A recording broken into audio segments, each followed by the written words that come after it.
Smoke until a stupid state, stay until it's late. Sweet like chocolate cake, heart just like the shit I roll off paper plates. Search for sweet escape because inside I feel I'm dying slow. I tell you all that what is happening, my dogs. My name is Madison and I'm the Auction Dog, and today I'm coming to you with a little how-to on how to fix a problem that I just ran into that's really common with the E36 apparently. So, I did this to myself, but this does happen often for people, and it's a problem that arises constantly and the trunk won't open. And there's nothing you can do about it, especially on a convertible. You can't get the freaking trunk open from the inside. There's nothing you can do. And the only solution that people ever present is to drill a hole right there in your trunk lid. They give you measurements on how to do it. And I don't like to do that kind of stuff. You know what I'm saying? So luckily I have the benefit of another E36 here, and I figured out a little solution on how to do this. And I literally just got this trunk to open and it worked perfectly. So most of you know that these little rods right here love to freaking come out of the carrier, basically. Even though it pops in, you know, like this little rod loves to come out. And so what I did is I took this latch out to mess with it and make sure the micro switch was working. And I didn't reattach this like an idiot. I was on the phone, I was busy, I put the switch in, closed the trunk, and then thought about it for a second, and I was like, oh shit, I just made a huge mistake. And I kind of panicked about it for a second, and luckily I figured out, well, I have another E36 over here that I could look at and kind of sort out exactly what I needed to do.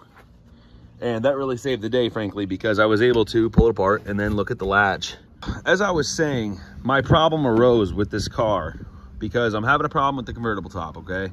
And I took this latch out to try to diagnose whether or not this micro switch was functional or not. And I forgot to hook this rod back up. So this was left out like this. And I reassembled it and closed the trunk, not thinking about it while I was on the phone. And lo and behold, I thought I was screwed. I was like, oh man. I start looking around for tutorials on how to do this and what I gotta do in order to make this functional again. And I just click this back so this doesn't happen again. And most of them online said that you either have to drill a hole like 1/2 inch and 2 inches over, like right over here, in order to grab the rod with some sort of, you know, wrench or whatever. But I just absolutely think that's an abomination, obviously, because who wants to do that? Who wants to be drilling into the trunk of their car when this is a VIN matching trunk to my car? I'm not going to do that. And it's wingless. You know what I'm saying? I'm not doing that. Not even close. So I had to get smart. And luckily I had that one over there to look at how this whole thing was assembled. And it's going to be kind of hard to get in here and show you exactly where I got it. But this rod inside of here connects to, here, let me try to get that on camera. There you go. See that? This black piece of plastic here. Bear with me. I'm doing my best here to film this and get this all done by myself. But that's latched, right? Inside of the lock. Or the latch, rather. Call it whatever you want. You got this piece of plastic right there that the rod actually attaches to inside of here. And all it does is go forward like that in order to unlock it, okay?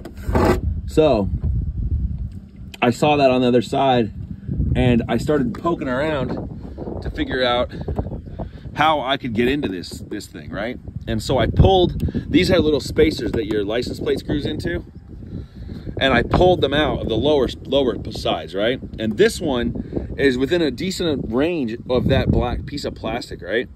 Inside of there. So I'm like, huh, maybe I can do it. So I go over to that one and I look at it and I realize that there is a piece of metal that's blocking your passageway to this from this hole right here. See how I can cover the light? That piece of metal I bent with a screwdriver, right? Through this hole, okay?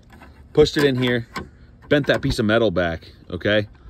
And the hole was obviously like this at this point, so you can't get too much sideways pressure in there to actually get in and touch that piece of metal. So I took a bigger screwdriver and I kind of bent the hole out a little bit, which this is a whole lot better than drilling a hole through your trunk that's permanent. You can get this to look back to normal after everything's all said and done here. So once that piece of metal was bent, right, I shaped the hole so I could actually slide this in there at an angle like this, okay? And that's pretty close to the actual angle that you need in order to make this work. So, you know, trunk's latched like this, okay?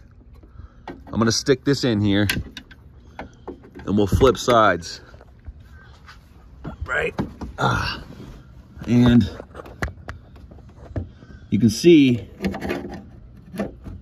where that rod connects to, right? And you see my screwdriver.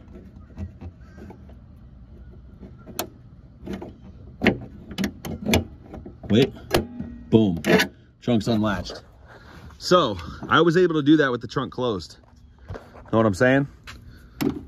And I'll do it again just so you can see. Trunk's latched again, right? This would be in the closed position. And this is with the rod connected. But long story short,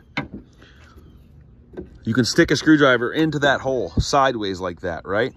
After you bend this piece of metal back. So you can see the piece of metal's bent here. This piece of metal, that little flap, you can stick your screwdriver in like this. And just like this, you can pop that thing right open, dude. And voila, dude, freaking A. Okay, so I realized when I was editing this video that I didn't really show you guys how to do this with the trunk actually closed. I had it open and I was showing you. But I want you to envision the lock, right? Here's the center line for the trunk.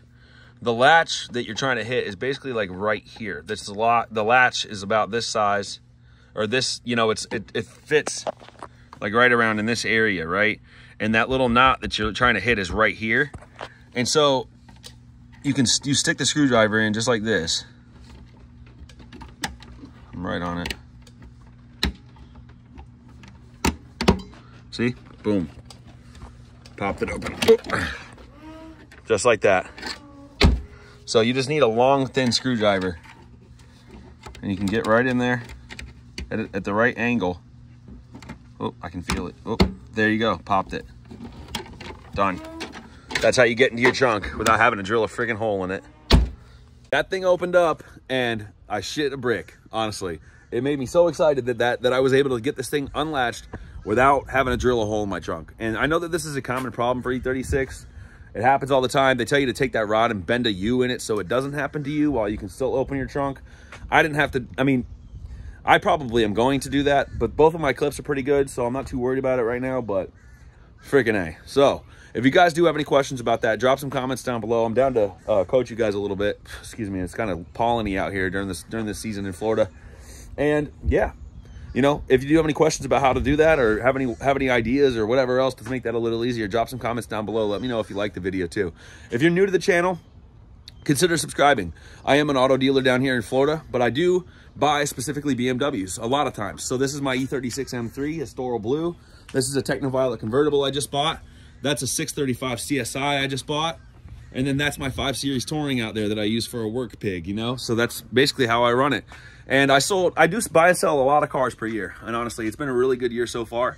And it's really just getting started. So like I said, if you do like that kind of content, you like old classic cars, you like the new stuff, and you like to just the idea of buying and selling and what it takes to truly be a dealer, consider subscribing down below. I'm dropping little gems all the time. So thank you guys very much for watching this far. If you did like the video, consider liking it. Like I said, consider subscribing, drop a comment, keep saying it over and over again, because I got to tell you guys to do that. Otherwise, like 50% of you who watch these videos aren't even subscribed. La-di-da-di-da. Thank you very much. Peace out, my dogs.